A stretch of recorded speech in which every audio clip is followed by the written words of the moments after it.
Over the years, you've heard me ask wealth manager Warren Ingram the big questions. How do we invest wisely? How do we protect our family's future?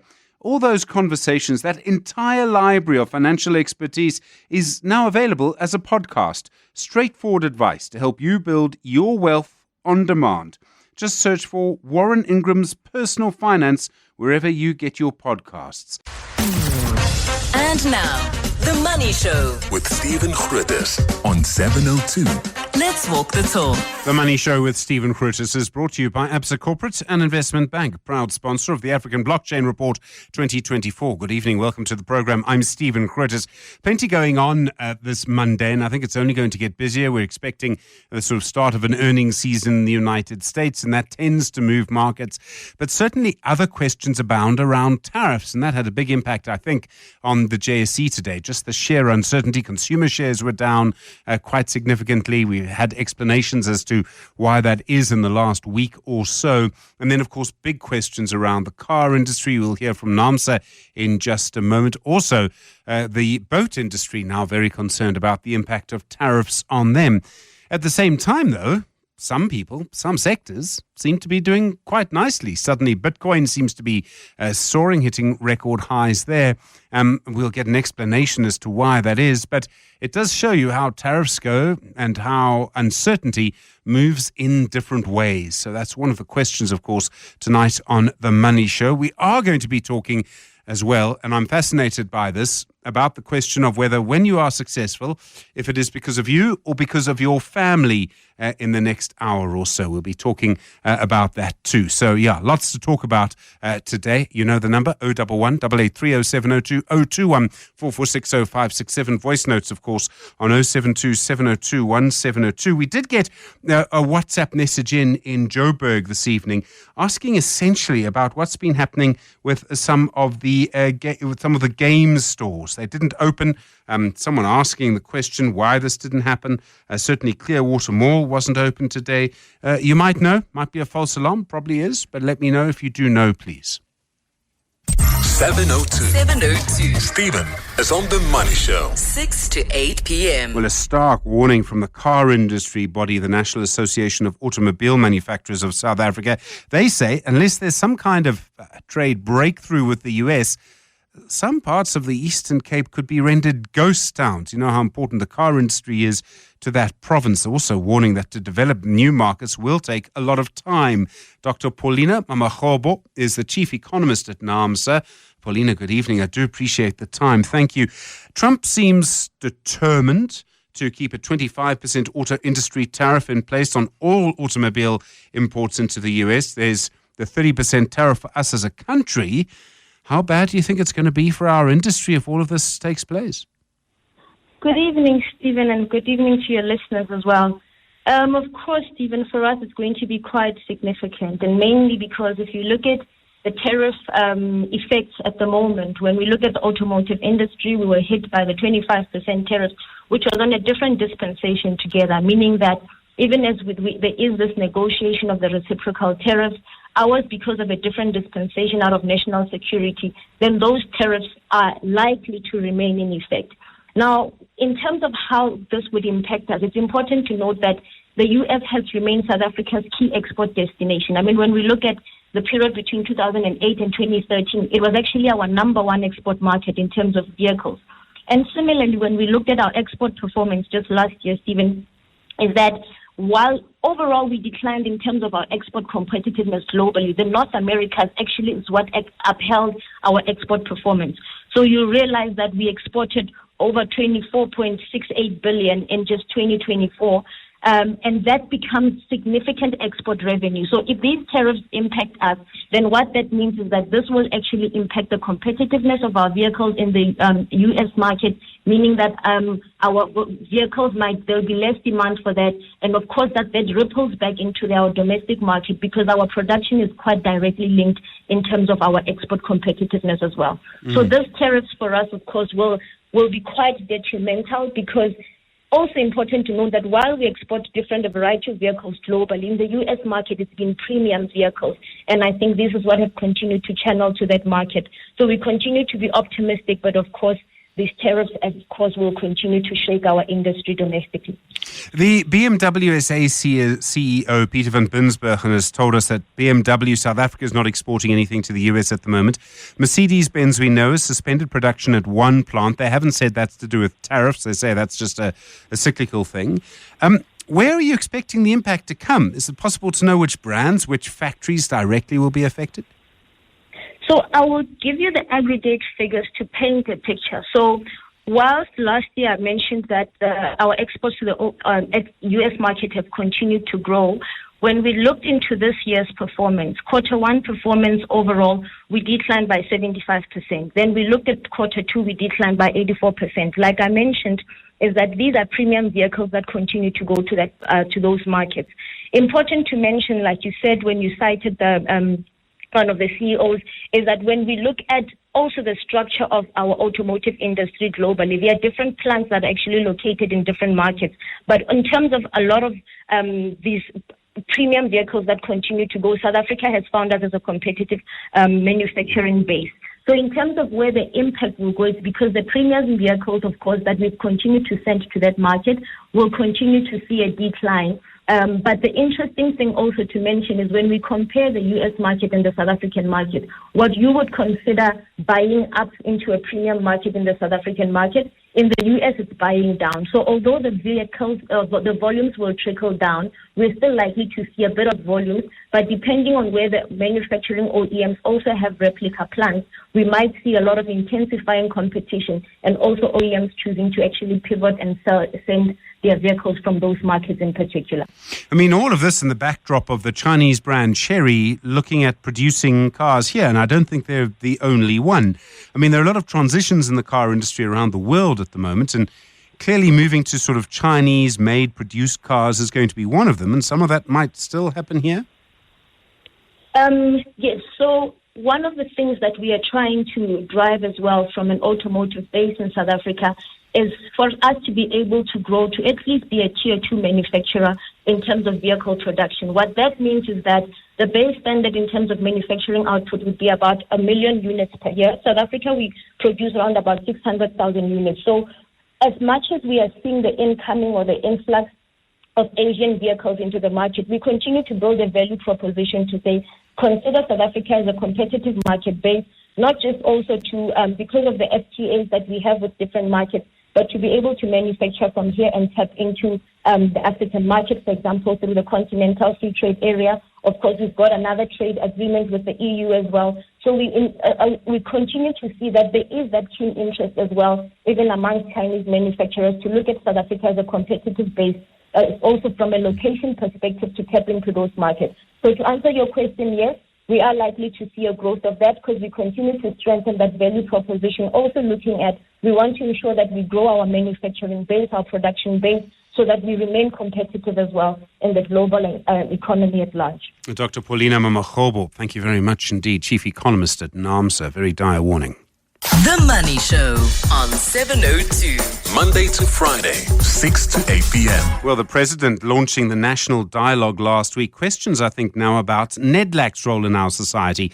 The National Economic Development and Labour Council, generally, on paper at least, supposed to be the place where business, labour and government come together. Makoko Mampuru is the Executive Director of NEDLAC. Makoko, good evening. Thank you for the time. Does NEDLAC have any role in the National Dialogue? Makoko Mampuru, can you hear me? I can hear you. Can you hear me? Yes, we can now. Thank you. Thank you very much. Does NEDLAC have a role to play in the National Dialogue? Yes, it does. NEDLAC houses the Secretariat of the National Dialogue. Okay. Is it going to be playing any other kind of role in trying to guide the conversation? I've made the point in the past that, for me, the National Dialogue should really focus on the economy, and obviously you've been doing that for a very long time.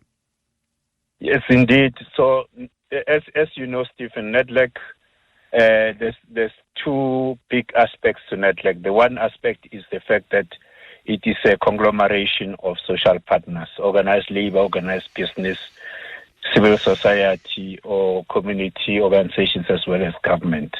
So, in that sense, that's just basically maybe as much as 2/3 of the parties that are expected to participate within the National Dialogue. But over and above that, there's NEDLAC, the Secretariat, which I head. In that capacity, we have been participating, at least in the past month or two, in the preparations, together with the preparatory task team constituted of the foundations, the legacy foundations named after some of the struggle stalwarts. So we from the various angles, from the content creation angle, you're going to find that the social partners that constitute NEDLAC play a key role in the national dialogue. And from our side as the Secretariat, we will be doing all that, the logistical, the report writing, the noting, and all of that, which the organizational aspects of the national dialogue. Okay. You've been, as I say, managing debates around our economy for a very long time.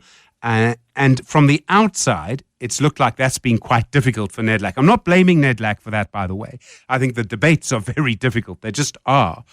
So if it's been very difficult for you on just kind of a major issue, but just kind of, one major sector of our country, how difficult do you think it's going to be to get any kind of agreement from the national dialogue? There'll be a lot more role players, and I'm a bit concerned personally that actually there won't be any agreement on anything.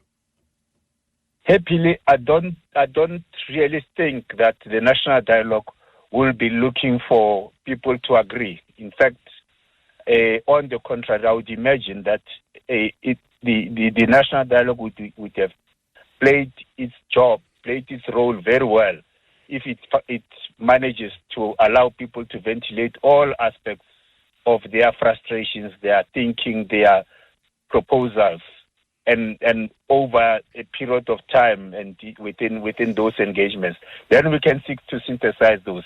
Think of it maybe, Stephen, along the lines, I was not there, you were not there, but along the lines of how the national liberation movements arrived at the Freedom Charter. Right there at the basics, down there, an old man would have said, as a mine worker or as a construction worker, I would like to have uniform and boots as a black man that look like those of a white man or of my supervisor. Obviously, you don't see that in the final outcome. But with the phrases, with the clauses that have made their way into the Freedom Charter, that old man sees himself in an outcome that accommodates them. So I would like to think of the national dialogue along pretty much similar lines, where it's almost, for want of a better word, everything goes, but coming out of that, everything goes.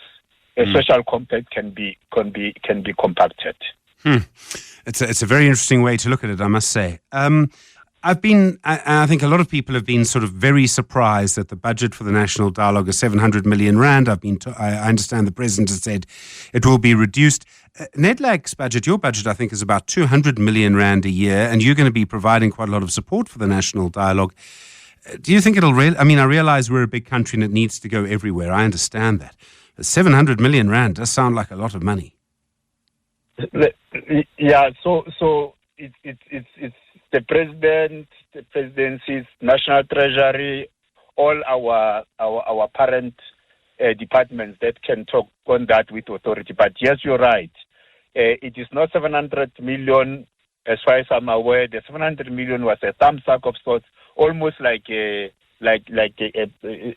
attempt at a probable amount. But the point you are making, 2 points. One, yes, our budget is actually way less than 200 million. It's even less than half of that 200 million. In order for us to be able to support the work of the national dialogue, obviously, a budget is going to be set aside for that particular purpose. And of course, it will. We don't expect. We don't need 700 million to support the work of the national dialogue. The national dialogue has got a preparatory task team. There will be a steering committee. It's got an 10-persons group, which is what the president was inaugurating on Friday. We have systems. We don't necessarily have the complete human resource for this purpose, but we have the knowledge, we have the know-how, we have the ability to coordinate complex activities. Once we have been allocated the necessary resources, we can be able to recruit people that can continue to do that which we do now for our four social partners to go across to the entire country and to be able to cover and come back with the reports and synthesize them into something that the nation would be proud of. Makuku Mampuru, thank you very much indeed. Very interesting, different way of looking at it. We won't agree in the national dialogue, but you will be reflected in the final outcome. The Money Show with Stephen Grootes. The price of Bitcoin going higher and higher, past $120,000 for the first time today. Suggestions the US Congress is about to debate some new digital asset legislation this week. Also, though, it seems institutional investors are putting more money into Bitcoin. Farzam Sani is the founder of Valar. Farzam, good evening. What is leading to the sudden race in demand for Bitcoin? Why is more money going into it? Good evening. I mean, Bitcoin has been an asset now for about 15 years, and for the vast majority of that time has kind of been in obsolescence and without much known about it. And only in the last few years has there been a lot more clarity and understanding what it is, and particularly regulatory clarity. That has been something that has been not just a miss, but there's actually been vehement resistance against the crypto asset space for quite some time. So particularly this week in the United States, the Congress itself, the House of Representatives, is naming this week the Crypto Week. They're going to be debating 3 specific bills: the Clarity Act, the Genius Act, and something called the Anti-CBDC Surveillance State Act. And pretty much all these different bills are seen to be welcomed by the crypto community as providing some clarity. So that clarity is really what a lot of the market is celebrating. But secondly, there have been a lot of institutional investors that have been coming into this space, particularly what are called Bitcoin treasury companies. And this is a phenomenon that's taking place in different parts of the world, from the US to Japan, where you have companies whose explicit role is just to buy Bitcoin and hold it with the anticipation of the appreciation of this asset. So we've seen the asset appreciate a lot. It's actually the best performing major asset in 2025 to date. Just recently, in the last day, outstripping gold. So it's up 28% year to date versus gold's 26%. And there's a lot more promise, is what the market believes. Do you believe that? Do you believe that the value is going to keep going up? Very much so. Obviously, this is not financial advice, and I believe there will be a lot of volatility along the way and big drawdowns as we've seen in the past. But if you think about Bitcoin as a potential, gold 2.0, and if you just compare it to gold, then the price per Bitcoin needs to actually exceed $1 million to get to parity with gold. And my view is that the usefulness of Bitcoin and its use for the financial system at large, where I believe in the future it could potentially play the role of a reserve currency of the future, I think it will probably outstrip gold by a huge margin. So I think we're still very much in the early days. As I said, this is not something to make money on in the short term. There could be, a lot of volatility, and there will be a lot of volatility. But my long-term view is that Bitcoin has a lot of space for much more appreciation. Farzam Sani, thank you, founder of Valar. Do appreciate the time. Thank you. Bye-bye. The Money Show. The markets. Meryl Peck is portfolio manager at the Old Mutual Investment Group. Meryl, good evening. Are you as bullish on Bitcoin as so many other people seem to be? Is it an asset that is only going to increase in value? Good evening, Stephen, and good evening to your listeners. You're asking the wrong person. I manage the Old Mutual Gold Fund. So I suppose I have a far more traditional view on what constitutes a store of value. It is interesting to see today Bitcoin passing gold year to date. However, I do think if I understand the premise of Bitcoin correctly, which is to eventually be a potential true currency, we are very far from that point in terms of are you able to just trade in it? Are you able to do transactions in it with it? Very few places that is possible. And then the second thing, to actually displace fiat currencies. I struggle to see governments and reserve banks actually allowing that to happen at scale. And then thirdly, if that were to be the future, the amount of energy that would be required. I read a stat, which I haven't fully verified, but that to support the current amount of Bitcoin, it's like it requires the energy of a small European country.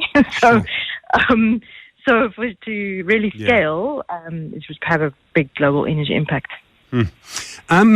Sort of related, but kind of not. Lots of tariff uncertainty around at the moment. That seems to really be moving markets. I was interested, consumer shares on the JSE were down again today, have been for the last little while. And it's still the uncertainty. No one really knows what's going to happen, where Trump's tariffs are going to land. Exactly. I think the big issue is uncertainty, and uncertainty just creates a blanket risk-off backdrop, which affects the more cyclical South African shares and other emerging market shares. Very little green on the board today, really just the precious metals space. We see the Rand tracking back to 18, although that's obviously somewhat due to self-inflicted wounds. But, I think we had a brief respite during the 90-day tariff pause. We obviously had very acute attention on the Middle East for a while. And now, the 90-day pause is over and the tariff weapon is being wielded again. But nothing concrete. In very few cases have we actually got concrete deals that even then businesses could adjust to and investors could adjust to. ArcelorMittal dropping nearly 8% on the JSE at the end of trading. A SEN statement out from them today just pointing out that they cannot operate unless government dramatically changes policy. That's taking a long time. There don't seem to be any answers here. 3,000 direct jobs at stake. And I don't really see a happy ending to this one. Yeah, if you take a step back and look at the steel market in general and the raw materials market, it is quite strange. We are the fourth, as in South Africa, is the fourth largest exporter of iron ore. We are the largest exporter of manganese globally, and yet we are a big player on the steel market. So basically we're exporting iron ore and manganese and then importing steel. There is a lot of overproduction, overcapacity rather, in steel globally, China being the biggest part of that. And so as a country related to tariffs, but this time putting us in the seat of setting tariffs, most countries around the world have taken a kind of national strategic decision, if they want to have a local steel production industry, to use tariffs to protect that industry. And there's a tariff review underway since March this year.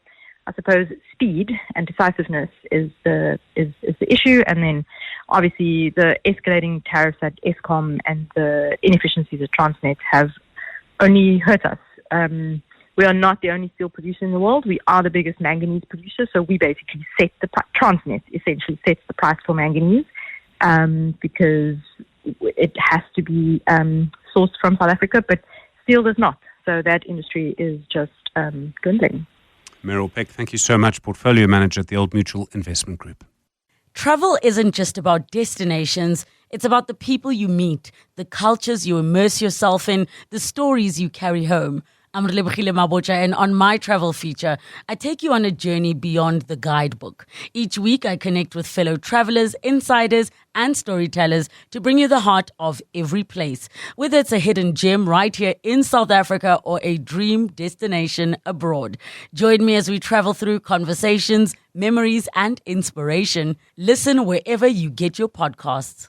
The Money Show with Stephen Grootes, live on 92.7 and 106 FM. Streaming on the Prime Media Plus app and DSTV channel 856. Been thinking a little bit about what Makuku Mampuru, the executive director at NEDLAC, said. Now, on one level, I quite like the power of his point about the national dialogue, that the whole point is that it's not that everybody agrees on something, it's that everyone feels reflected or heard in the final result. I quite like the example he gave as well.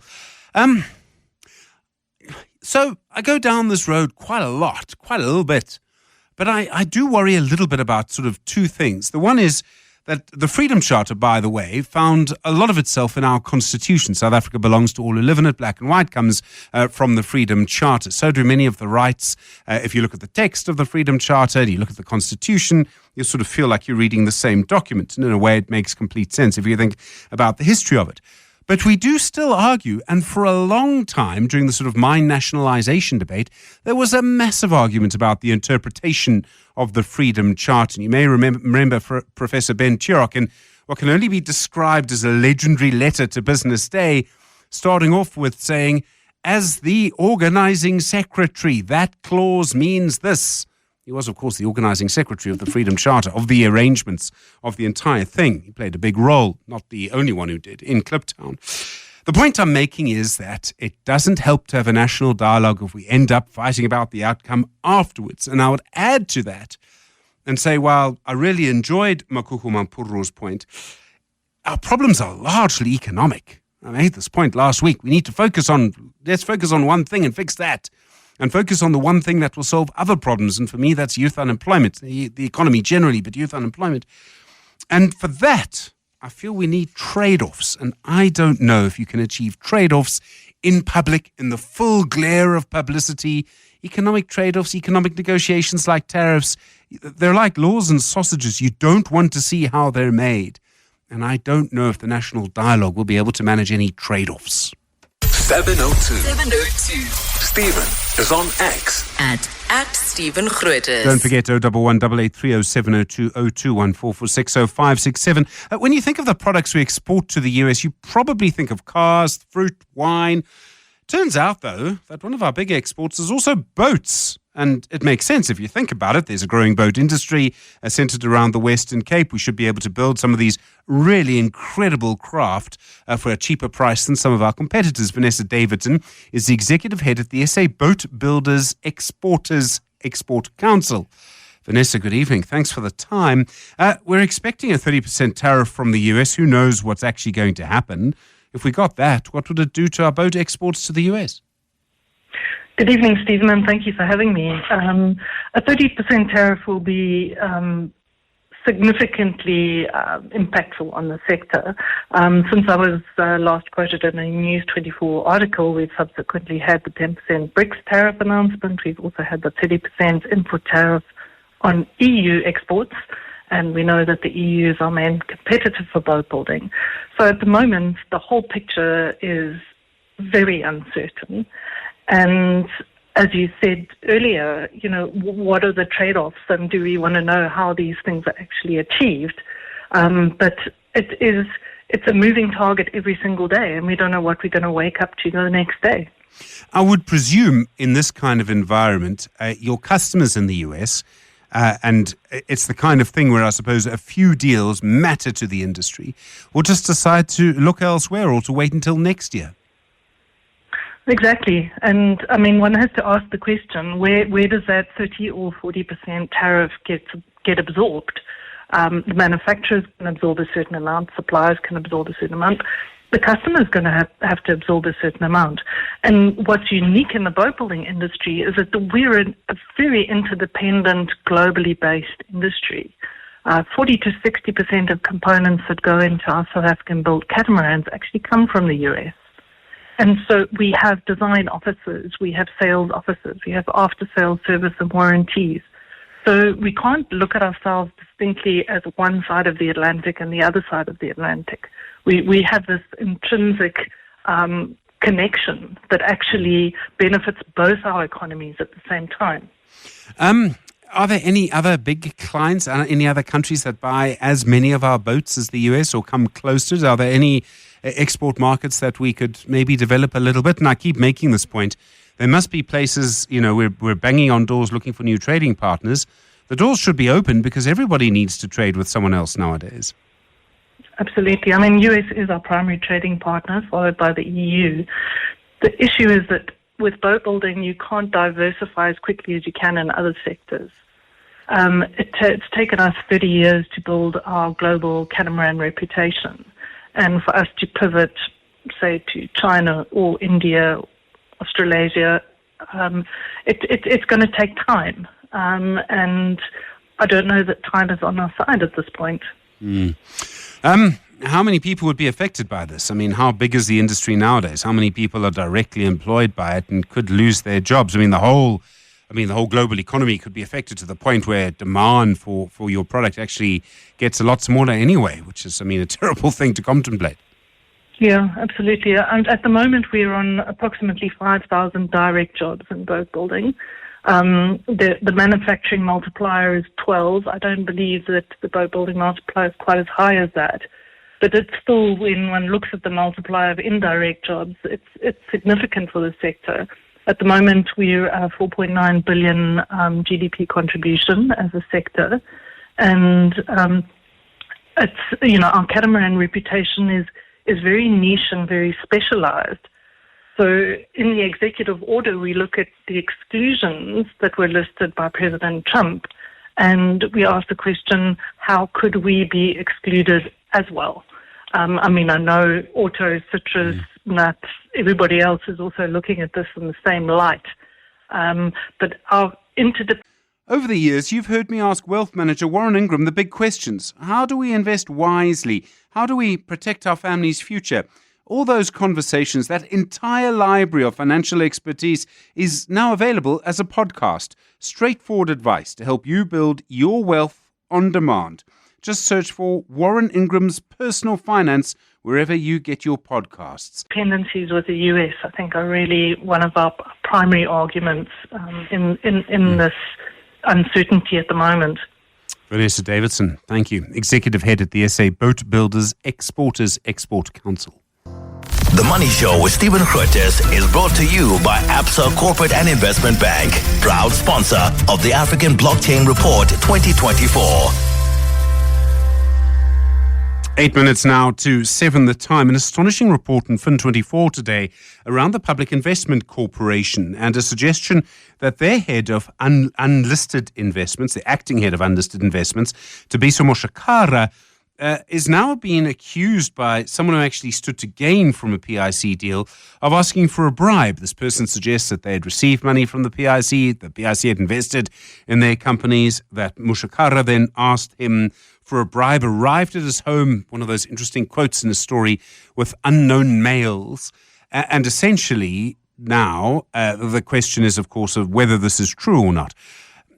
A few things about it struck me as odd. The PIC seems to know nothing about this, even though the police have been investigating and have confirmed to Fin24 that they are investigating. It's such an important story. There have been so many questions around the sort of unlisted space of the PIC. There is so much money there, and you can imagine what can happen. It did strike me as odd that someone who could work in a high position at the PIC would sort of arrive at someone's house with a lot of unknown males. It's a very strange thing. It didn't quite ring true. On the other hand, maybe it's all true. I don't know.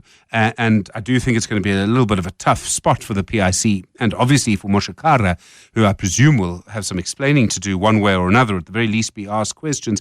But once again, just does underscore the need for more transparency from the PIC around the unlisted space. And you may recall that the PIC owns Daybreak. This is an example of that. There, of course, are the factory that produced chickens and disastrously so eventually really just ran out of money, and the PIC did not seem to intervene at all. I should remind you, though, that the Finance Minister, Enoch Godongwana, has already demanded an inquiry into the unlisted section of the PIC, the decisions that are made there. So I would watch that space if I were you. Great story from Fin24. 702. Stephen is on the Money Show. 6 to 8 p.m. The National Treasury. Shall I start again? The National Treasury Director General Duncan Peterson opening the G20 Finance and Central Bank Deputies meeting today. He said the multilateral finance system is being tested by several long-term transitions, including demographic shifts, the digitalization of the economy.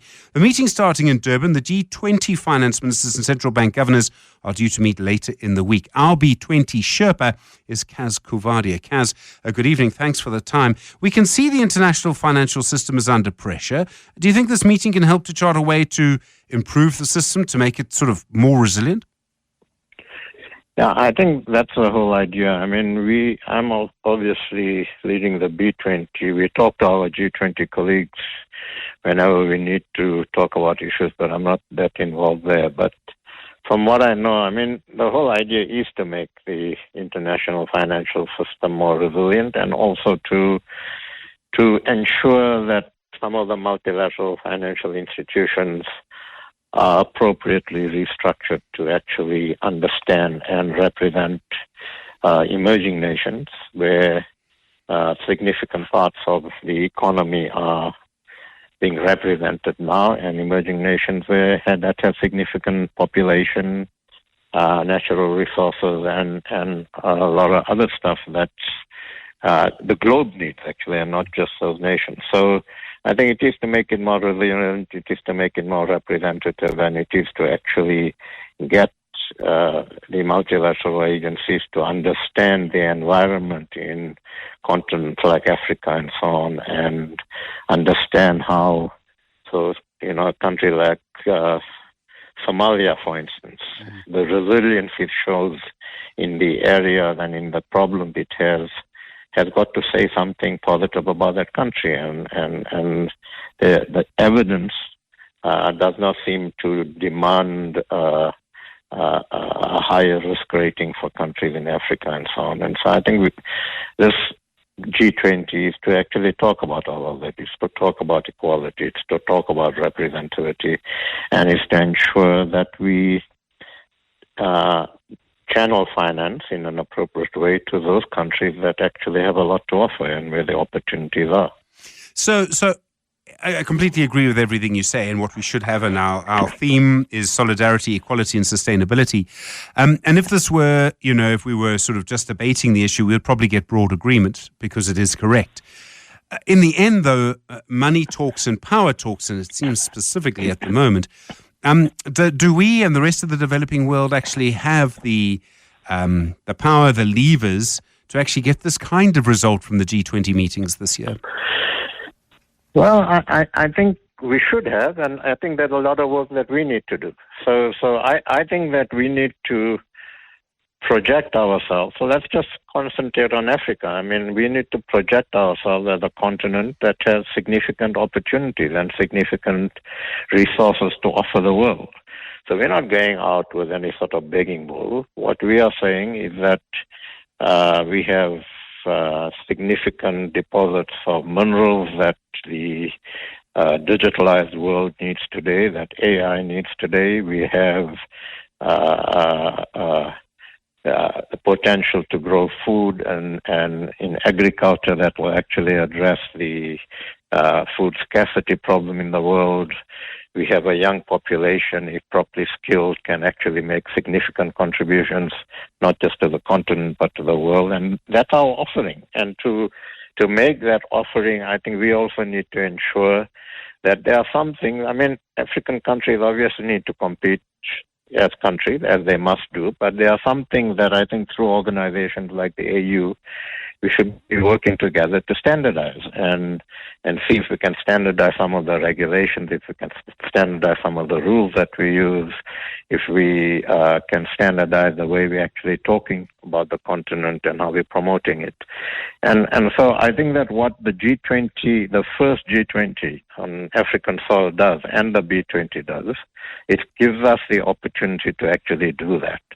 And certainly in the discussions we're having in the B20, we've included a number of African C-suite people in the task force. And we're saying that this is the opportunity for Africa to present its case, not to go out with a begging bowl, but to present its case and to present its case in a way that if you invest in Africa, with Africa doing the work to actually create the environment for investment, you're actually investing for the security of the globe. Kaz Kavadia, thank you so much. Really do appreciate the time. The B20 Sherpa as part of the G20 meetings this year. The G20 finance ministers and central bank governors due later this week. Unfortunately, it would seem that the U.S. Treasury Secretary Scott Bessent is not coming. I'm sure you were shocked. You're with The Money Show. It's 7 o'clock. The Money Show. Over the years, you've heard me ask wealth manager Warren Ingram the big questions. How do we invest wisely? How do we protect our family's future? All those conversations, that entire library of financial expertise is now available as a podcast. Straightforward advice to help you build your wealth on demand. Just search for Warren Ingram's Personal Finance wherever you get your podcasts. 702. Monday to Friday, 6 to 8 p.m. Been thinking a little bit about ArcelorMittal and the sort of mess that it creates for Parks Tau. The Department of Trade, Industry and Competition already, government is picking up their salary tab for this year. And at the same time, their statement today on Sense that essentially they'll go until September, but unless government policy changes dramatically in terms of what they're up against, it's not going to change. Electricity prices are a problem. We'll talk more about that in just a second. But suddenly look at the staggeringly high inbox Parks Tau is dealing with. You've got ArcelorMittal, you've got the US, which is just very, very complicated.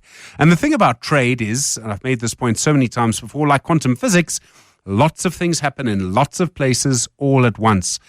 And I can't help but feel that, you know, we need some sort of orderly response to all of these problems. They are happening all at the same time. So I have sympathy for the minister, I have sympathy for the people around him. But I can't help but feel that we are going to need just a sort of orderly, this is what I'm doing on this, this is what I'm doing on that. Let's see how we'll go. We'll put in another bid for the minister. We haven't been successful in previous bids, actually, for various reasons. But we'll keep asking and see if we can speak to Parks Tau for you on The Money Show. I think that would be an important conversation. 011 883 0702 021 446 0567 and voice notes this evening on 072 702 1702. More on electricity prices in a moment. And then we'll speak about the book Inheritocracy. Why, if you're successful, it's not because of you, it's because of your family. I don't know how you feel about that tonight. 702 with Stephen Grootes. Email him on stephen@702.co.za. Well, I'm sure that one of the biggest changes that you've seen in your financial life over the last 15 years has been the sheer amount of money you pay for electricity. I think, and I've said before, I think the cost of electricity is going to be the big power issue of perhaps the next decade. There a report on MoneyWeb today that because of mistakes made by the energy regulator NERSA, Eskom is going to be able to put up the price again. In other words, you might actually be paying a lot more than you're paying now, if that's possible. Jose Maleshe is an energy expert, an expert on the finance of energy as well. Jose, good evening. I realize this can be quite technical, but from what I understand, NERSA seems to have been wrong in the way that it calculated certain tariffs. Eskom seems to be right. Eskom needs the money back. Would that be an oversimplified way of looking at it? So it has happened before where NERSA has been wrong and Eskom has been right, and there has been court approval, in favor of Eskom, which then NERSA had to recover the tariff over a period of time to be able to make up for those mistakes. So you wouldn't be completely wrong. So what's happening here? Is this all happening again? Because NERSA, and I understand the pressure they were under, but because Eskom was right now, Eskom gets to claw some more money back? Yeah, so Eskom is alleging that NERSA, in terms of looking at the asset base, the assets of Eskom and how they've evaluated them, they have made a mistake. And the way that the NERSA looks at the regulatory asset base, they look at what Eskom has invested in, call it the plants that Eskom has invested in over time, and then those that are still under construction to be commissioned, and looks at that and comes up with a total figure in terms of an evaluation of how much they are. And that is the basis in which Eskom earns revenues or a return on their investments. So if the calculation is relatively low, the return on investment is going to be lower as well. So the contention is that there are some assets that were not even taken into account, like the Quebec power plant and others. And so if the base is wrong, then that means, according to Eskom, the actual assessment is incorrect, and Eskom will want to recover that. NERSA's public hearings are always the same sort of parade. You have the Eskom, usually the finance director, making the point about why they need more money. And then you have person after organization, after grouping, after political party explaining why the tariff should not be increased. And in the end, NERSA, if it puts up the tariff and gives Eskom what they want, everybody shouts at them. And yet Eskom does need the money. And isn't that where we are once again? Yes, that's the crux of the issue. At the end of the day, NERSA's role is to not play to any color, whether to please Eskom or to please the consumer. They are supposed to be independent and evaluate according to the methodology that is regulated and assessed in line with that. Come to a determination where Eskom has the right to look at and say, in this area you made a mistake, or in this area you have not been fair. So the pressure this time around has really been really hectic for NERSA. I suppose they could have maybe tried to meet the needs. I know that the minister even proposed submitting his own application, which I don't know how he would do that because it's conflicted. But that's how much pressure was through political parties and others. Maybe NERSA succumbed to it, I don't know. But that is the problem. The challenge, though, with Eskom not getting what is reflective of the costs that they have, is that their sustainability becomes an issue over time. And that also again hits back at the very same customer that you are trying to protect. So you need a balance. And the rule says that you need to give Eskom what has been prudently incurred. And it's regulated. There's no escaping from that. I can't help but feel that we're in this position. More and more people are trying to get off the grid. The more expensive power from Eskom becomes, the more people will try and get off the grid. If we have a bigger than normal increase because Eskom wins this court case and wins this negotiation or whatever arm wrestle they decide to have, and then is able to claw back more, this could be an important moment in that. Bluntly, the more expensive electricity from Eskom, the more people will leave the grid. Perhaps the more quickly Eskom's position gets worse and worse. To a certain extent, however, because of how dominant Eskom is, supplying 95% of the country, it's not an easy transition to completely transition away from the grid. Yes, domestic players can put in solar PV system, they can put gas for thermal needs and all of that, and that would reduce Eskom returns. And yes, industrial users can also put in their own capacity, but for as long as they still use Eskom as a last resort, when their own supply sources are not sufficient, like mines, for instance, cannot depend on renewable energy. They have to operate 24/7. Otherwise, there's a safety issue.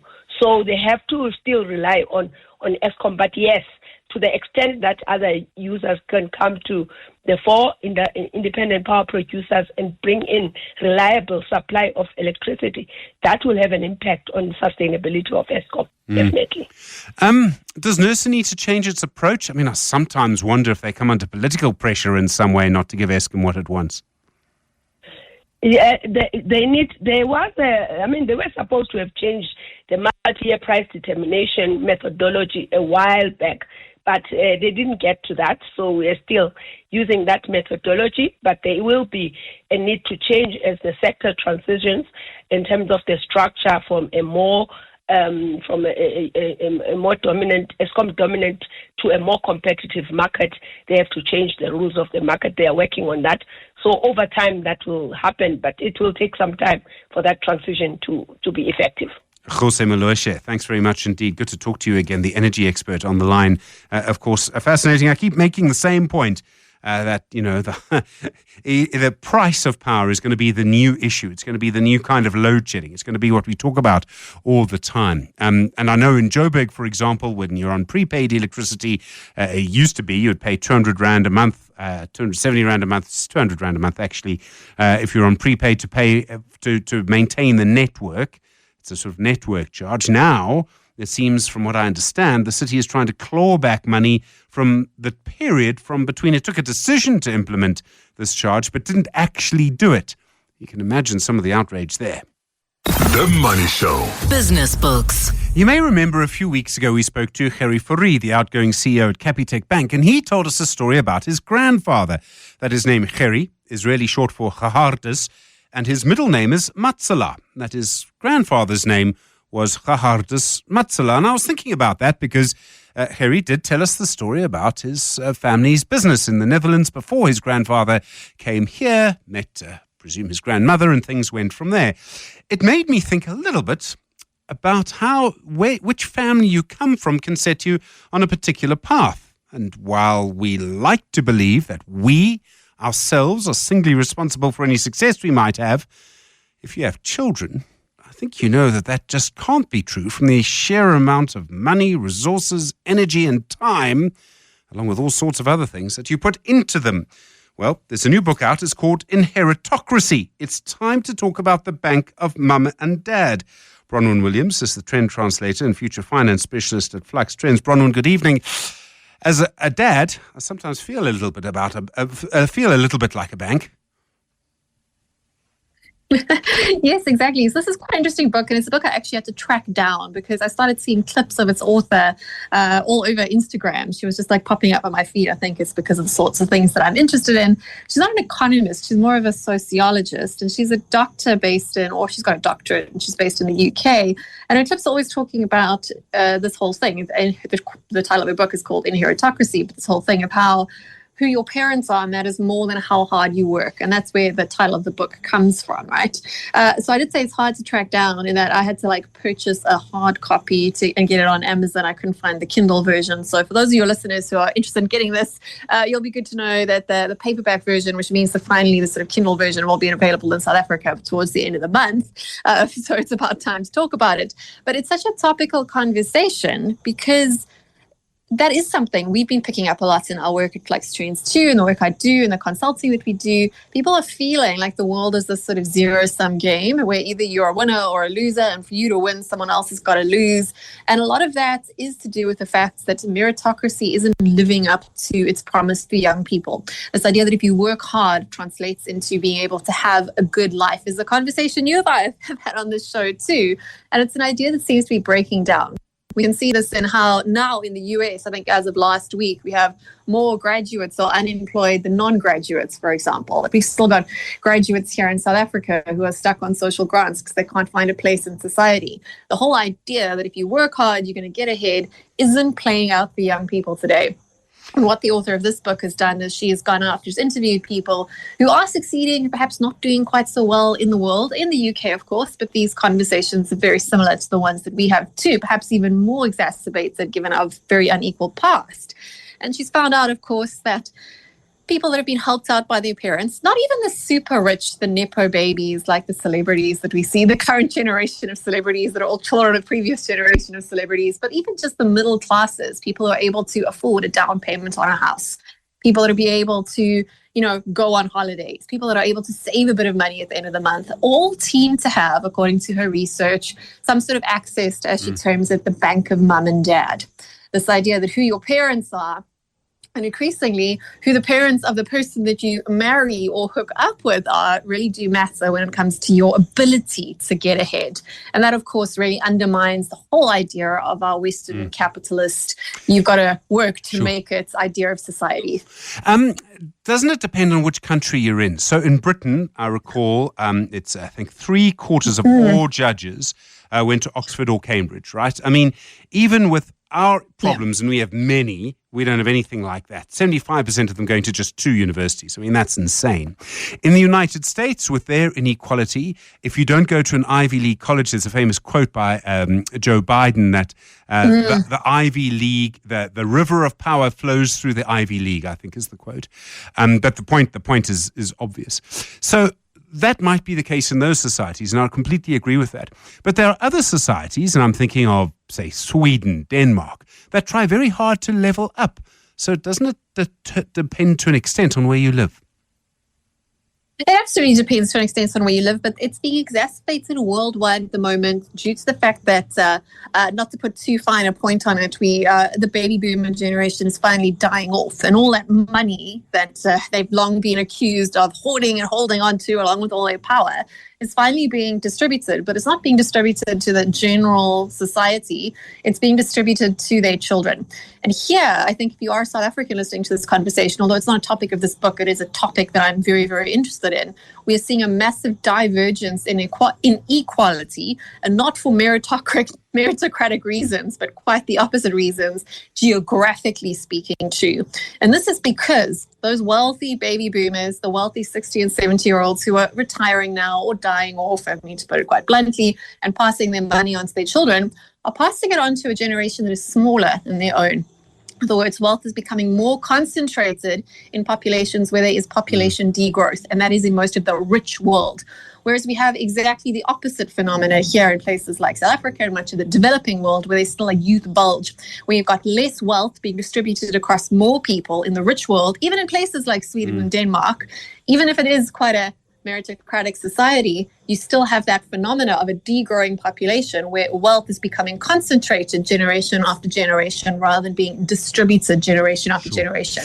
And that leads to a very scary global picture, which is even beyond the scope of this particular book. Let me throw a spanner in the works just for fun. So in South Africa, up until, let's say, the global financial crisis, but even a little bit after that, I would say, we saw a massive, we saw a huge amount of social upward mobility or upward social mobility from groups of people. And I'm talking specifically around, and let me be blunt and clear, the sort of black middle class, right? There were many people who had to grow up in a township, and now moved into the middle classes, moved into suburbia, children model C schools, the whole bit, right? So on one level, they came, I could argue in one way that they took the opportunity that they had, that was agency, and they used it. Many of the shapeshifters that I speak to, many of them have made that journey, will also talk about a mother or a grandmother, often, not always, a father or a grandfather too, who maybe played a key role, not financially, but educationally. I mean, I'll never forget Paddy Lahotla telling me that his father was the demographer for the village. He counted all the cattle, and the book that does that is still there. What I'm trying to get to is, it's not just a bank in terms of money, it's a bank in terms of something else too. Yeah, it's a bank in terms of support. And there's many other sort of increasingly controversial studies that show this idea of having an intact family, both a mother and a father who are together and who raise you together. They give you an incredible head start in life. And of course, it's a taboo topic, given, of course, just how many people do come from single family homes or from broken homes or from homes where you don't necessarily have two families or two parents to support you. But again, this idea that parental support, whether it be physical or financial or just generally sort of spiritual, emotional, does have an outside impact on your life. And in fact, Dr. Eliza, in her work that surrounds this particular book, actually touches on that and shows that people who do have a support structure or a more close, intact family structure, which is actually something that's a good bonus for the South African family, where we do have deeper intergenerational ties, have a greater chance of surviving even against the incredibly unfair forces of inheritocracy in our world among us. So one of the sort of mitigating factors for that is to have a strong family support, and a strong family support in terms of emotional and, of course, sort of just generally being there and wisdom and guidance, but also in terms of support around your upcoming family structure if you're a young person. In other words, having a mother or a grandmother or father or cousins or uncles and aunts around to help you raise your child. This idea that in the atomized West, this phenomena of inheritocracy, where young people are effectively kicked out the nest like that proverbial bird and left to go on their own, if you don't have that banker mum and dad or that family support structure around you, your chances of success become, the odds are just stacked against you. Whereas having some sort of structure, even if your parents can't offer you financial support, if they can offer you an ability to help you raise your children, that saves you so much money, especially in the West, but even here in our increasingly commodified societies. That idea of actually having a family around you, and even more so, having a family times two. In other words, having a partner that also has has a family structure around them is a key indicator of future success. We've got 30 seconds left, but I'm reminded of something that Henry Kissinger said, which is that in China, we're about to see a massive experiment when you have 4 people and only one grandchild between them. I mean, the amount of social capital they'll pour into that child is immense. Immense. It might actually be that but for that reason and for that reason maybe alone, that China could end up being a global superpower for longer than is expected by looking at just those population pyramids. When you start to think about where wealth is pouring and where all those resources are pouring into, and the concentration, as you say, of that wealth and of that power and of that attention, all these sorts of indicators based on this sort of research and the other research that's come out by various different sociologists and economists point to say that those sorts of children will be at a huge advantage compared to children that are experiencing, say, the opposite phenomena. Well, I haven't read the book yet, and look at the conversation it sparked. Bronwyn, thanks very much indeed. Bronwyn Williams is the trend translator and future finance specialist at Flux Trends. The book, Inheritocracy. It's time to talk about the bank of mum and dad, or granny and granddad. It's by Eliza Philby. Over the years, you've heard me ask wealth manager Warren Ingram the big questions. How do we invest wisely? How do we protect our family's future? All those conversations, that entire library of financial expertise is now available as a podcast. Straightforward advice to help you build your wealth on demand.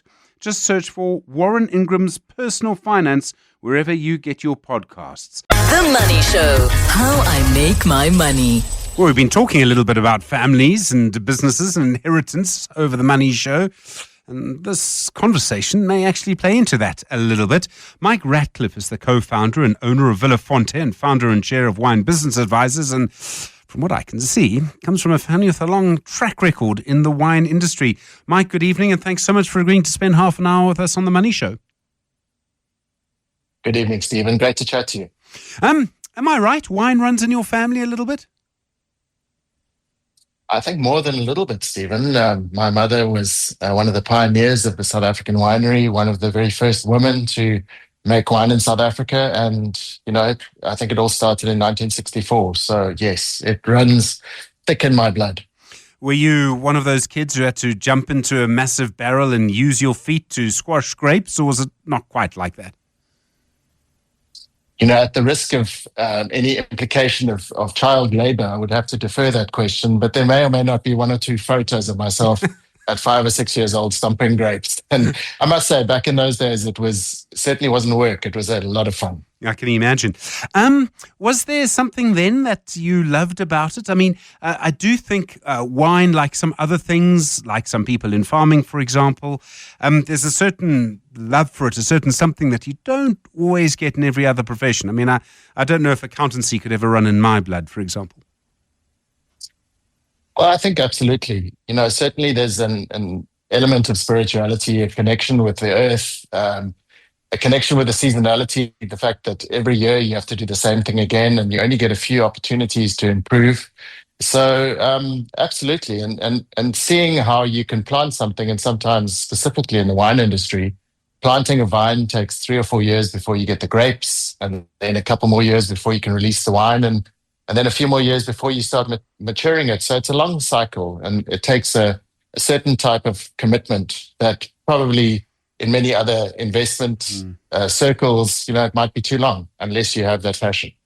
I presume there have been times when you've been at the bottling stage, or maybe even at the debottling stage, and you remember when you first planted the vine?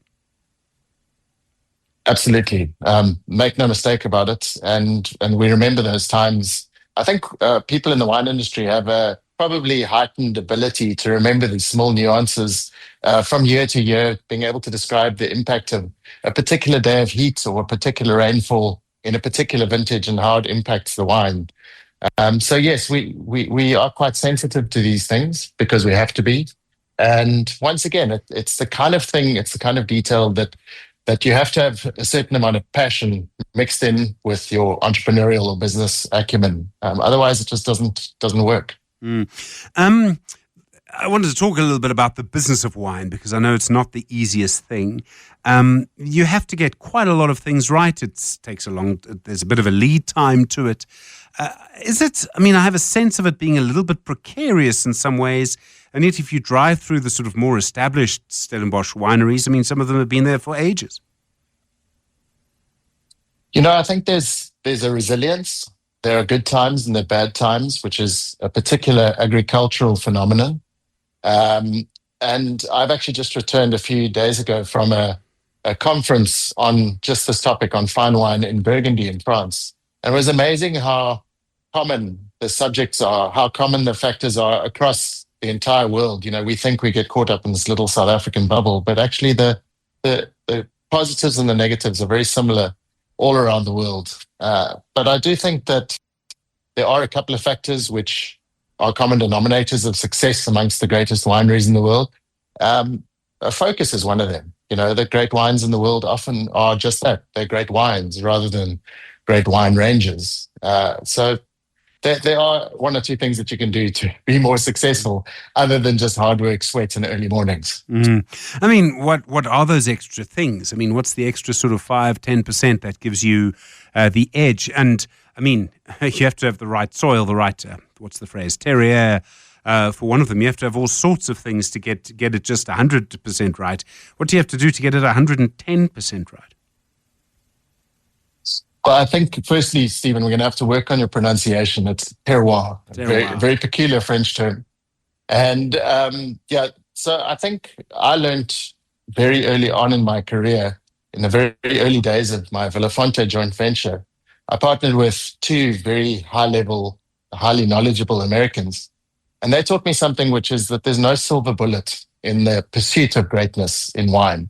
There's literally not one thing you can do to achieve greatness, but rather what separates the good from the great is their ability to give attention to a myriad of single factors, and every one of them make them great, which ultimately adds up to a much higher likelihood of success. And that's a learning that I've taken with me throughout my career. And, I'd like to think that at least some of it rubbed off. The finances of it, quite difficult in a way because you've got to really plan sort of for the future. I wonder if the finances of it can be a little difficult. You've got to really make sure that what you're doing is actually building something that is sustainable, and sustainable. You kind of want to have enough in the bank for a bad harvest or two, and that's probably very difficult to do, if ever. I think that the word sustainable gets bandied around a lot not just in the wine industry, but I'm a great believer that a business needs to be sustainable in order to allow the workforce to be sustainable, which only then allows you to be, operating on a sustainable nature from a nature point of view. There are so many business models in the world of wine, and there are a lot of people that make a lot of money. But I think the common denominator often is that not everybody is in it to make money. For many people, it's literally a way of life. Farming the land has been multi-generational, and just having a good life is more important than trying to bank their profits. On the other hand, you get corporates that are heavily involved in the wine industry, and more often than not, I see that corporates struggle because they don't have that connection. They don't have the personality. They don't have the personality and the family, perhaps, to really entrench their success in the future. Often the greatest wineries in the world are family-owned and multi-generational, and there's a reason for that. They've got long timelines and the ability to withstand the cycle. For some reason, I'm thinking of Kevin Costner in Yellowstone right now, but it can't be. You talk about that, families. Is there something that's passed down from, in your case, your mum to you? Is there something that is sort of learnt kind of at a very young age? Whether there's evidence of or not of you learning how to make wine at age 6, or is there something else that you just from being in the right place, you learn it? While I was rudely correcting you on your pronunciation of terroir, terroir is bigger than just the piece of land that you're standing on. It's also about the people that toil on it and the people that farm it. And there is institutional memory, make no mistake. So to answer your question about what the information that was passed on to me from my parents, make no mistake, it was absolutely critical.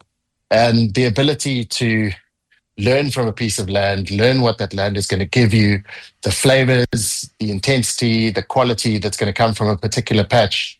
It's absolutely crucial. And I'm at a place in my life now when I can also pass that down to members of my team and members of my family, which is the logical next step. Mm. So it's interesting you mentioned certain wine areas. I mean, there's a wine area, what's it called, the Napa Valley in California. There's Burgundy in France. There's Stellenbosch and sort of the Western Cape in South Africa. Does it actually also require you to grow up in a particular area? So it's not just family. You know, what I'm trying to get to is that sort of a good wine area will help produce a good new wine farmer or a good new wine farm. There's a sort of economy around it, but also a sense of community and something else. Does it take a village to make a good wine rather than just a family? I think that's absolutely true, but it's certainly not carved in stone. There are a lot of transplants, for example, who've moved to Stellenbosch over time and made very successful careers and produced some astounding wines. So it's not a hard and fast rule. But if you go back to some of the more traditional areas of the world, Burgundy, certainly some of the older regions of France, you know, it's very common to find third, fourth, fifth generation, even 13th generation in Italy, where people have literally been passing down knowledge for centuries. And by definition, as long as they're passing down the good stuff, by definition, they should be getting better. They should be getting wiser. They should be becoming more resilient. And these are all things which I could ultimately be talking about the vineyard itself, but these are the proprietors of the property. I think also that included in the broader definition of terroir, there are also rules. You know, we're lucky in South Africa, certainly from a grape growing point of view, that if we wanted to plant something somewhere, we pretty much can. But if you were in Burgundy, using the same example, if you wanted to plant Cabernet, they would say, no, you have to plant the accepted grapes of the region. So red tape is certainly not, we're very good at it in South Africa, but we're not world champions. Neither are the French when it comes to rugby, I'm reminded. So would it follow then that the world's best wines, by which I mean the best fine wines, would only come, or most likely come, from places that are multi-generational farms?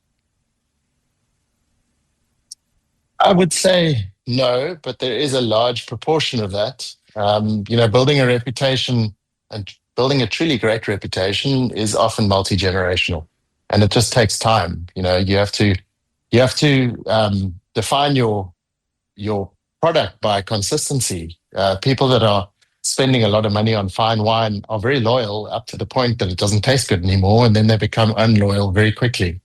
So I think that in general, time in the saddle is the winning combination here. But there are a number, even in South Africa, there are a number of young winemakers who in a decade have achieved what it might take a century in many other countries. And so because of the lack of rules, people are able to turn on a dime and get on with it, which is a big advantage in many ways.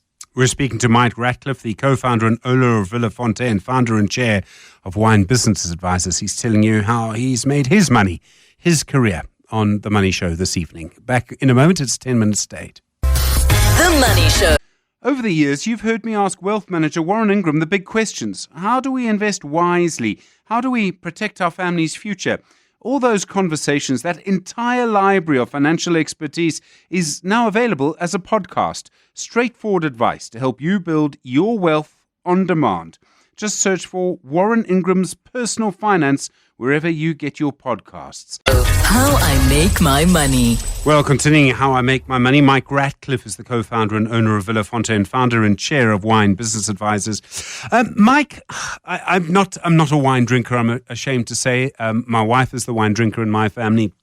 But I presume that there are trends over time. You must have seen some trends, some, flavors, types, brands, change as time moves on. Do you see trends moving in wine? Absolutely. And the trick is to understand which trends you should react to and which trends are just noise. Ultimately, I think in the wine industry, there is an element of the classics endure. And over time, people do gravitate back towards the classics. But we have good trends and bad trends. At the moment, one of the trends is the new generation of youngsters are drinking a lot of cocktails and a lot of ready-to-drink coolers and drinking less wine. So there's a trend. And that's quite a big trend at the moment, impacting the world of wine. The other trend is, the other negative trend is health. People are spending a lot less time socializing, but when they are socializing, they're spending more time in the gym. And every time that they're not socializing or spending time in the gym, they're not having a glass of wine. On the other hand, South Africa is a bit of a trend. Globally speaking, if you look around the world, South African wine is highly regarded at the moment, is highly respected, and is getting the lion's share, a significant, disproportionate amount of media voice around the world. And our wines are being praised on so many platforms. So there's another trend. Absolutely, yes, trends are everything. If you want to speak about varieties or red or white wine, for the last 20 years, red wine in China was a massive trend. The common story was that Chinese people, red is a very symbolic color for them, so therefore they only drink red wine. But the younger generation of Chinese drinkers said, well, that's rubbish. And they're starting to drink a lot of white wine. So yeah, it's a fascinating place. It's a wonderful opportunity to just study the global market. It is so complex. We've seen and Professor Michael Fridjon has explained to us some of the problems the wine industry is facing at the moment. It does look like there's quite a glut of good quality wine. The US market is probably closed to us because of the tariffs for a while. It looks like it's going to be a little bit of a tough time for you. Yeah, the market is challenging, make no mistake, but the quality brands are doing well. Unfortunately, we have too many brands, probably twice as many as we need. And a large proportion, an uncomfortable proportion of the entire wine industry is made up by a handful of very successful companies, which is good news for those companies, but not necessarily good news for all of the companies out there. And I actually read an interesting piece today, an article written by a journalist called Leon Fourie, and she was interviewing Johan Kricher from Kanonkop, and she asked him, how are Trump tariffs going to impact your business? And he immediately put his shoulders back and said, oh, not at all. We are so well diversified as any good business should be. And Trump's little temper tantrum is going to absolutely no impact on my bottom line. And I thought, good for you. Obviously, he hasn't got that much exposure to the US, but good for you. Maybe we all just need to keep on trucking. Sure. Yeah. It's a very robust response, as they say in the trade. But when we have wine, when we have a lot of wine and a slightly contracting market, what happens to some of the brands? Some of them will just have to go. It's like platinum, as the platinum industry has shown us lately. The only way to really raise the price is to cut supply. Yeah, that's absolutely correct. And unfortunately, that entails some pain in the wine industry. What I've learned over the last 3 decades is that every winery that launches has a press release and a function, and every winery that quietly disappears just disappears with a whimper. So I wouldn't wish that on anybody, but the fact is that the statistics show clearly that the number of wine producers is declining relatively fast. Now, without any emotion, that's a good thing, because there are too many producers chasing too few consumers. But on the other hand, we have another interesting trend, which is quite strong and quite pronounced, which is consolidation, which is, as you know, the opposite of fragmentation, which is what we've had since the dawn of democracy. We've had fragmentation. So a strong amount of consolidation is to be welcomed, but that itself is not going to be enough to right-size the industry. So there will be some pain, unfortunately, and like I said, I don't wish it on anybody. Yeah. I mean, I'm sure if I had to, ask people perhaps older than yourself, will the wine industry survive? Someone will say, well, it survived the rinderpest. So, I'm sure that it will. Wine has been around for so long. I mean, just so long. I'm going to give you a few moments to talk about wine to a non-wine drinker as to why it is that this particular liquid or this particular drink has survived so long in the face of quite strong competition against spirits, against beer, against all manner of things. And yet wine somehow just endures. Well, I mean, that's a great question. And I wish I had 2 hours to answer this one. But, it is an emotional product. It is not a product like whiskey where if you want to make more whiskey, you can just make more, or beer where you can open the taps and there's more. You get one shot every year and nature is prevalent and nature holds the reins. Any farmer that thinks that they hold the reins is in for a shock. But there's an emotional underpinning to wine. There's also a religious underpinning to wine, which goes back. I was 2 weeks ago in Burgundy. I was standing in a 3rd century abbey where they were making wine, where they had been making wine since the 3rd century. It was quite profound and frankly spiritual. And so these underpinnings kind of echo in a certain way, the human nature.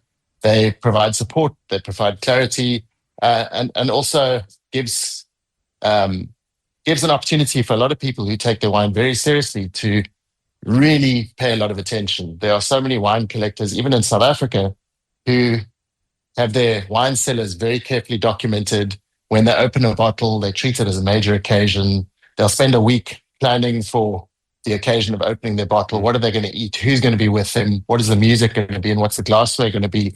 And so, this is different to other beverages. It has a life of its own and it has a spirituality about it. So I could go on a little bit longer. Sure. And at the risk of getting airy-fairy, I'll stop. But I believe firmly that wine has the ability to uplift the spirit.